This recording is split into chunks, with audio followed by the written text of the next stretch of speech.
नमस्कार। Indian cricket में ना एक नाम ऐसा है जिसके बारे में चर्चा या कह ले बहस कभी खत्म ही नहीं होती। जी हाँ, संजू सैमसन। डेब्यू हुए 10 साल हो गए, लेकिन टीम में उनकी जगह हमेशा एक सवाल ही बनी रहती है। तो चलिए एशिया कप से ठीक पहले इसी पहेली को सुलझाने की कोशिश करते हैं। और शायद संजू सैमसन के मन में भी यही चलता होगा कि जलवा है हमारा, क्योंकि सच तो यही है भाई। वो सेंचुरी मारे तो ब्रेकिंग न्यूज, 0 पे आउट हो जाएं तो भी हेडलाइन। टीम में सिलेक्ट हों या ना हों, चर्चा में तो संजू हमेशा रहते हैं। और अभी हाल ही में उन्होंने अपने बल्ले से इस बात को दोबारा साबित कर दिया है। तो चलिए इस कहानी को थोड़ा और करीब से देखते हैं। ये कहानी है एक दशक के इंतजार की। सोचकर देखिए, इंडियन क्रिकेट में शायद ही कोई और ऐसा प्लेयर होगा जिसे इतने कम मौके मिले हों, लेकिन 10 साल बाद भी वो बंदा डिस्कशन का सेंटर पॉइंट बना हुआ है। तो पिछले 10 सालों से ना बस यही साइकिल चल रहा है। संजू टीम में आते हैं, कुछ मैच खेलते हैं, फिर ड्रॉप हो जाते हैं। और हर बार उनके सिलेक्शन पर एक नई डिबेट शुरू हो जाती है। और अब देखिए, एशिया कप से ठीक पहले वही कहानी, वही किस्सा। संजू एक बार फिर से सबकी नजरों में है, डिस्कशन के बिल्कुल सेंटर में। तो सबके मन में यही सवाल है कि इस बार क्या अलग होने वाला है। टीम में जगह बनाने का ये जो पजल है, इसमें संजू के सामने चैलेंजेस क्या-क्या है। क्योंकि देखिए, एशिया कप के लिए जो टीम कॉम्बिनेशन है ना, वो काफी हद तक सेट लग रहा है। और इस वजह से संजू की राह थोड़ी मुश्किल दिख रही है। अगर टीम की इस पहेली को डीकोड करें तो सबसे पहली प्रॉब्लम दिखती है टॉप ऑर्डर में। यहाँ तो भाई हाउसफुल का बोर्ड लगा हुआ है। शुभमन गिल वाइस कैप्टन है, तो उनकी जगह लॉक्ड। दूसरे ओपनर के लिए अभिषेक शर्मा फ्रंट रनर लग रहे हैं, और नंबर 3 और 4 तिलक वर्मा और सूर्य कुमार यादव ने वहां अपनी जगह बिल्कुल सील कर दी है। ऐसे में संजू के लिए एक ही जगह बचती है, मिडिल ऑर्डर। लेकिन यहां उनका कंपटीशन है जितेश शर्मा से। अब जितेश को ना एक स्पेशलिस्ट फिनिशर के रोल में देखा जा रहा है। मतलब वो प्लेयर जो आखिरी ओवर्स में आकर तेजी से रन्स बना सकता है। और उन्होंने आईपीएल में पंजाब किंग्स के लिए ये काम बखूबी करके दिखाया भी है। तो इसी स्पेशलाइजेशन की वजह से एक्सपर्ट्स का मानना है कि शायद जितेश को संजू के ऊपर प्रेफर किया जा सकता है।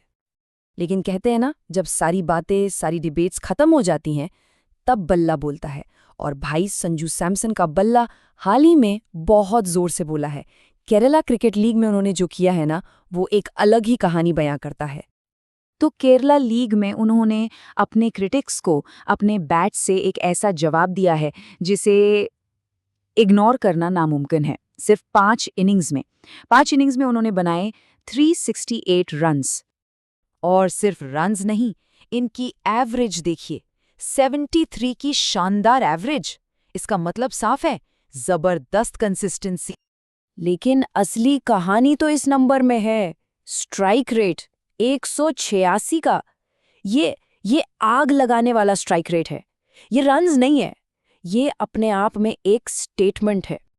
तो कोची ब्लू टस्कर्स के लिए खेलते हुए उन्होंने 5 में से 4 बार 50+ स्कोर्स बनाए। इसमें एक सेंचुरी भी शामिल थी। साफ लफ्जों में कहें तो उनकी रीसेंट T20 फॉर्म शायद इस वक्त किसी भी इंडियन बैट्समैन से बेहतर है। ये परफॉर्मेंस सिलेक्टर्स के लिए एक खुला पैगाम था, अब नजरअंदाज करके दिखाओ। और कहानी यहाँ खत्म नहीं हुई। ये सिलसिला, ये आग सिर्फ केरल तक ही नहीं रही।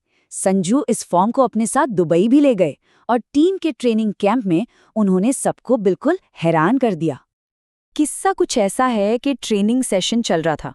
संजू ने शुरू में कुछ थ्रो डाउन्स खेले और फिर साइड में खड़े होकर बाकी बैट्समैन को देखने लगे।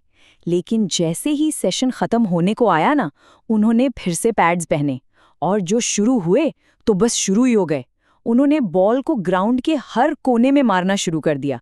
शॉट्स इतने पावरफुल थे कि कुछ गेंदें तो सीधा आईसीसी अकेडमी के ग्राउंड से बाहर जाके गिरी। और सबसे मजेदार बात क्या हुई, उनका एक शॉट इतनी दूर गया कि पास में प्रैक्टिस कर रही पाकिस्तानी टीम के कैंप में जा गिरा।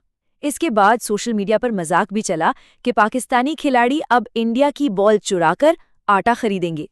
खैर, ये तो मजाक की बात थी, लेकिन इस मजाक के पीछे एक सीरियस बात भी है। ये संजू की जबरदस्त पावर हिटिंग और उनके स्काई हाई कॉन्फिडेंस का सबूत था। तो घूम फिर कर हम वापस उसी सवाल पर आ जाते हैं। एक तरफ टीम में जगह की कमी है, कंपटीशन सख्त है, लेकिन दूसरी तरफ संजू सैमसन है जिन्होंने अपने बल्ले से अपनी दावेदारी इतनी मजबूती से पेश की है कि उन्हें इग्नोर करना अब लगभग नामुमकिन सा लगता है। तो आखिरी और सबसे बड़ा सवाल यही है, 10 साल का इंतजार और एक ऐसा परफॉर्मेंस जिसे कोई नजरअंदाज नहीं कर सकता। क्या ये सब काफी है? क्या संजू सैमसन को आखिरकार प्लेइंग 11 में वो मौका मिलेगा जिसके शायद वो हकदार हैं? इसका जवाब तो अब वक्त ही देगा।